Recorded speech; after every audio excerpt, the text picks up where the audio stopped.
So we always like to start with kind of people's camp story. So when you first came to camp, what years you worked there, different areas you worked in, kind of your overall kind of career at Winoxet. All right, my first year was the 40th, 1964. Came up with Troop 4 Clinton. I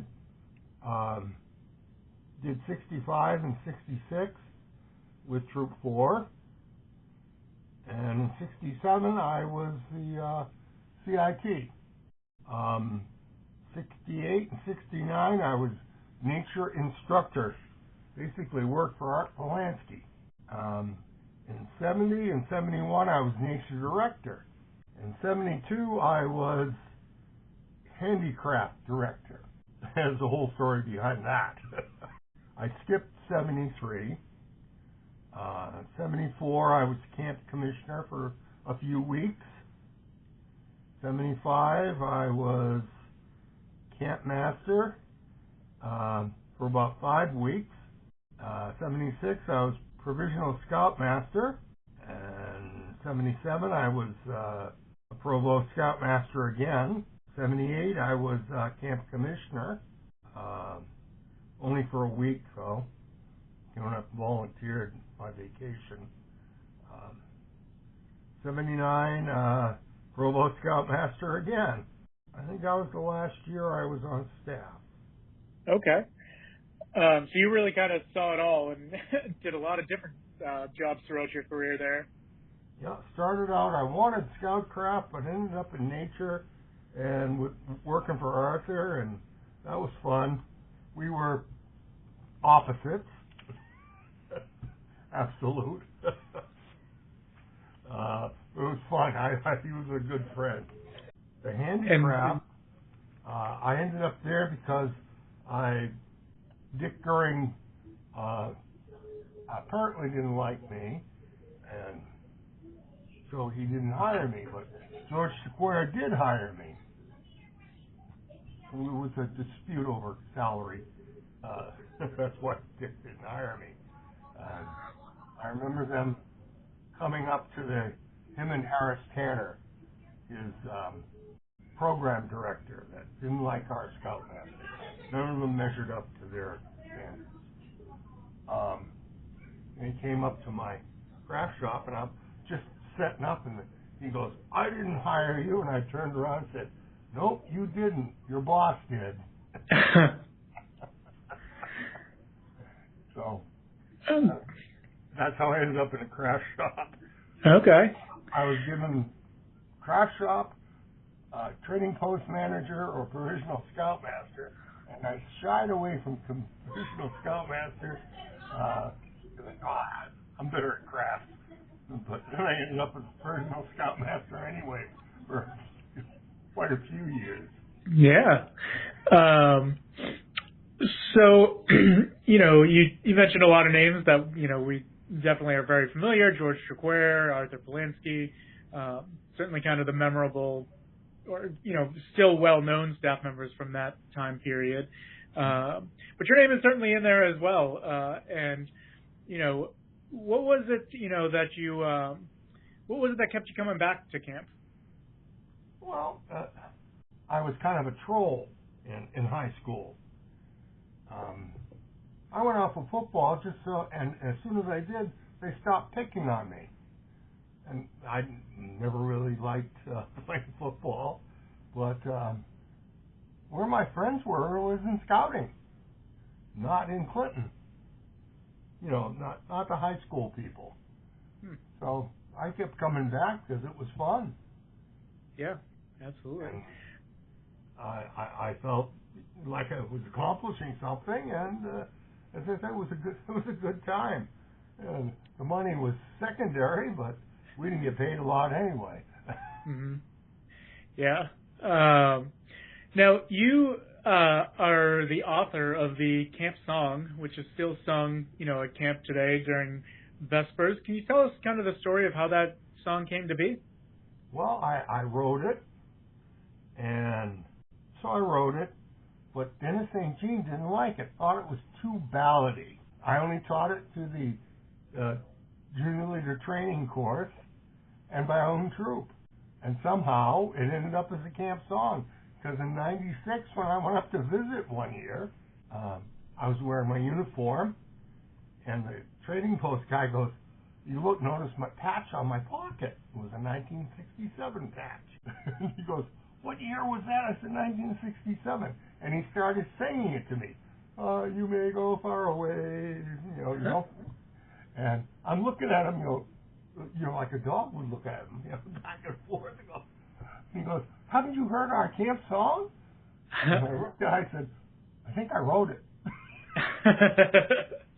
That's great. Yeah, I know in the early 2000s, Jeff D was very big on the song as a tradition and, talking about, making sure that we understood kind of the history of camp. And that was definitely a tradition that was held kind of near and dear to all of our hearts and kind of continues on today, which is great. Well, I went upstairs to see Jeff D. I said, hey, Jeff, do you have a copy of that camp song? And he goes, yeah. He went in and got it. And I'm reading it. He said, is that it? I said, yeah. I said, but you're missing a verse. He said, no, you're not. No, we're not. So I sang him this crystal waters, whatever that verse was. Mm-hmm. And he looks at me and goes, that's it. So I said, yeah, I know. I wrote it. So I don't know if that verse ever got included. At the time, it was not. I think people know it, but it's not traditionally sung like at the campfires, and it's kind of the version. Song. It's about Thorndyke's Cool Breeze, Monadnock's Majesty, type of stuff. That whole line there. Yeah. And that's it. So I know I wrote it. So being at camp, the years you were, what were some of the biggest changes you saw kind of come through camp at the time? Well, still, it was going pretty good, from the 60s into the early 70s. But then, Harley Berger, showed up later on, and he basically was running the camp into the ground. So when he sold it, no one would care. And that's when I wrote the letters to all the unit leaders, asking them, what do you think about the camp and the council? Please respond, and don't write one exec board member. Answer to about 10 of them. And I sent them, along with the letter, a list and addresses of the exec board. And let's say the next exec board meeting was rather exciting. And that's when Wes Durant was already fighting Harley, but I gave him some ammunition. And that kind of led to what we know of as like the year of revival in '86, when kind of people recommitted to camp. Yeah, and that's when, I think in '85, I actually took the troop to Resolute. And in '86, I'm on my way to Pennsylvania. And so I helped, kick the stuffings out of it, but I didn't help put it together at the time. Mm-hmm. But I did come back in '80. I came up with my first stepson. Had to be '87. And then in '92, I came up with the second stepson and stayed the week with the troop. Yeah. So, but I was down in Pennsylvania for, all that time. Mm-hmm. I was involved with 3 wood badge courses, I believe, that were held at Camp Winoxet. Okay. So my original one was R192, 22. Excuse me. Mm-hmm. The others we ran jointly, our council and the Lithuanian Scout Association. That was before the fall of the Soviet Union. So Lithuanian scouting was their way of preserving their culture and language, and were all throughout the, you know, United States and everything, and several countries, many countries. They were in, quote, exile because Soviets would execute the damn scoutmasters. Maybe it's school teachers, firemen, policemen, scoutmasters, whatever. Uh-huh. So, oh, that's interesting. And there was two, NE-126 in 75. I was senior patrol leader, and Warren Anderson was a big name at, at Camp Winnaugh. Mm-hmm. He was on staff many, many years. And then in 77, they did the same thing with the Lithuanian Scout Association. They had like two patrols that spoke Lithuanian, basically. That's in their competencies, or whatever you want to call them. Changing the names. And I remember I was back up to go up and evaluate, and I'm sitting there listening, and it's totally in Lithuanian. I don't speak Lithuanian. He comes, how did I do? And I go, sounded good. I have no idea.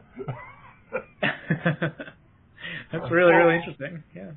Yeah, so I followed him along with his flip charts and everything, but I had no idea what he was saying. So we have a series of questions we like to ask all our guests on here. So the first one is, what is your favorite camp song? Oh, my favorite camp songs. The songs I used to do were I Points to Myself, Bill Grogan's Goat, and Yeah, Mama Dear. Mm-hmm. My favorites was Art Polanski singing Who Killed Cock Robin. And when he did that, I played the other person in the audience. Mm-hmm. That, Arthur would make a big deal about it had to be the correct verse in the answer. And I would always sing the wrong verse. I would stun him if I sang the right verse.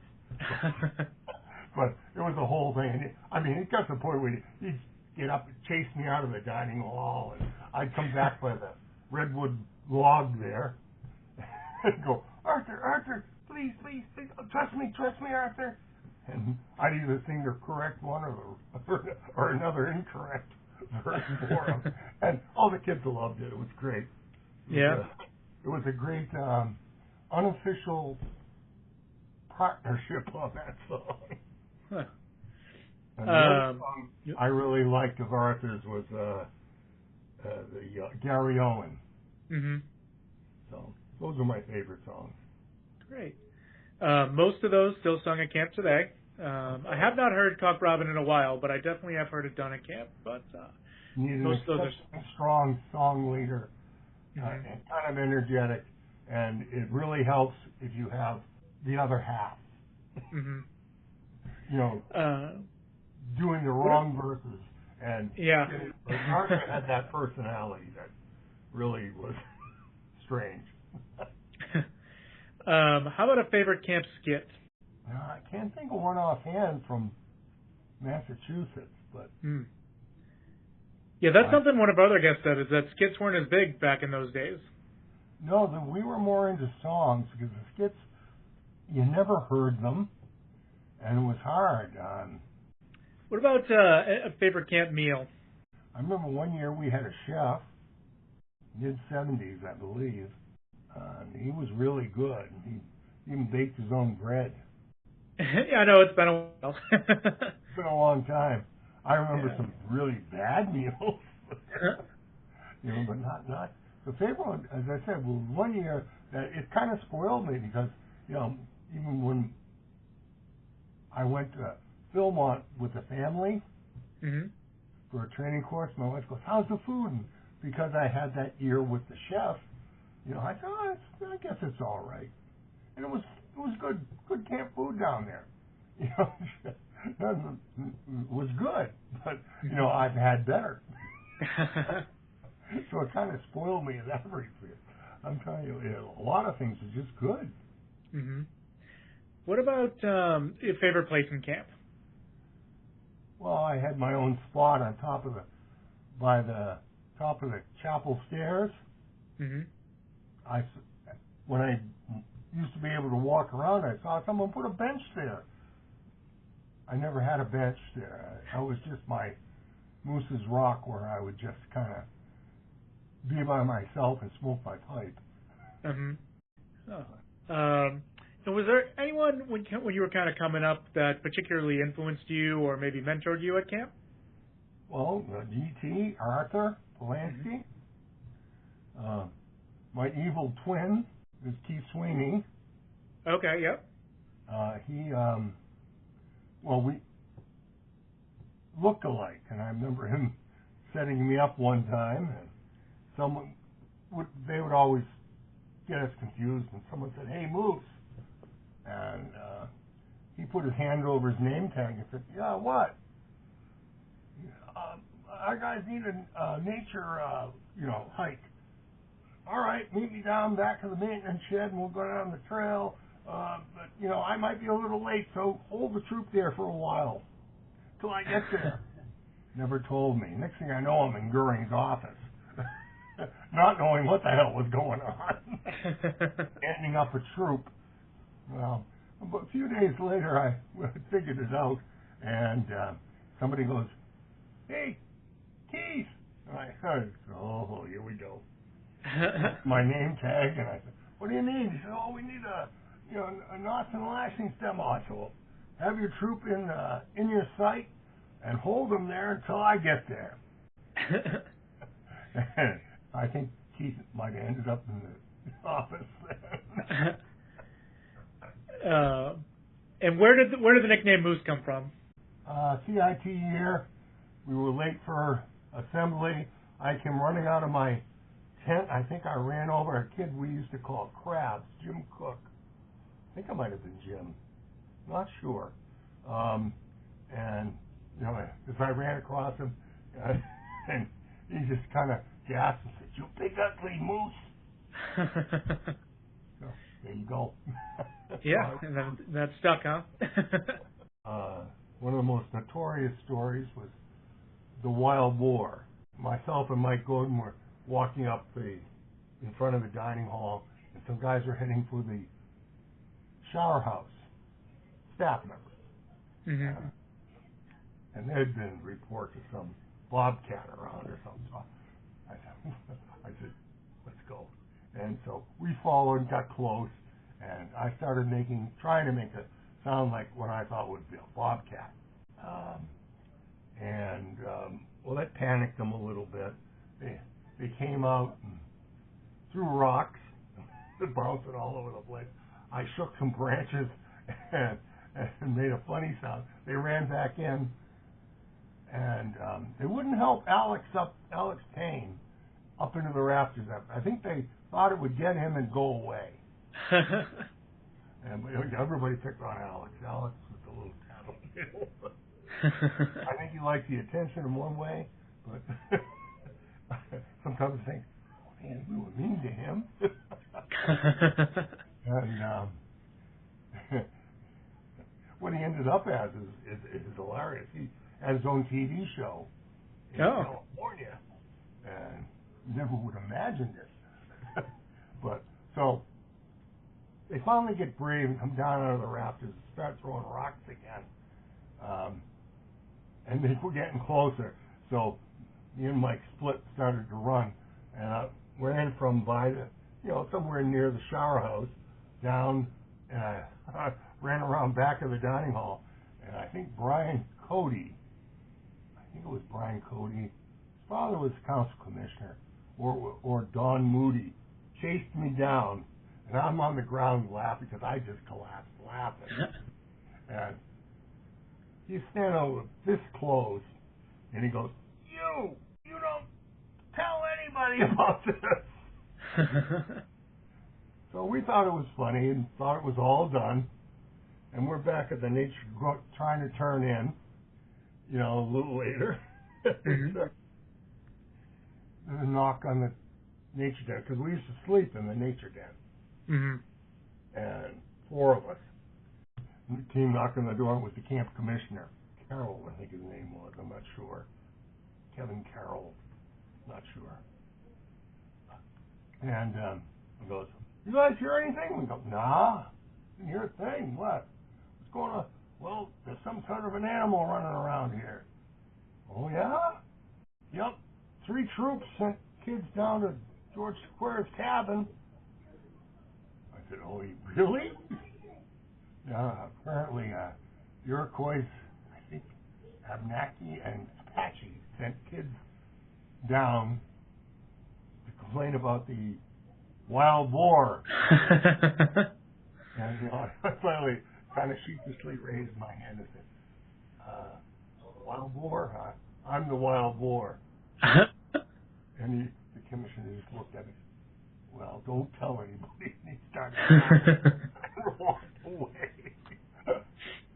And we were at the closing campfire a few days later, and and George Square gets up and said, and hummed a little. He was always humming.